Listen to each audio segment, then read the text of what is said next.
Okay. வரலாறு வேற விஷயமா இருக்குங்க. தமிழ்நாடு சட்டமன்ற தேர்தல் ஹிஸ்டரிய பாத்தீங்கன்னா, DMK never in the history got a repeated mandate.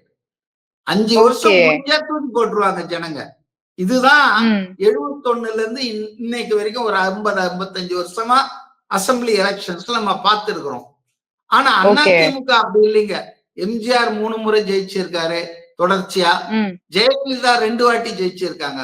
But hmm. DMK even under the leadership of Karunanidhi அவங்க ஓகே. ரிப்பீட் பெர்ஃபார்மன்ஸே கொடுத்தது இல்ல. அதனால வாய்ப்புகள் இல்லை என்றாலும் கூட அதிமுகவை பொறுத்தவரையில எடப்பாடி மறுபடியும் முதலமைச்சர் ஆக வேண்டும் என்பது முக்கியமா, இல்ல திமுக ஆட்சி அதிகாரத்திலிருந்து அகற்றப்பட வேண்டும் என்பது முக்கியமா?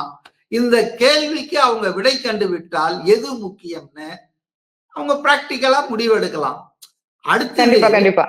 அடுத்தது பாஜகவோட ஒரு பக்கம் உறவை வச்சுக்கிட்டு இன்னொரு பக்கம் தாவேகாவோட உறவை வைக்கலாம்னு நினைக்கிறது ரொம்ப தப்புங்க.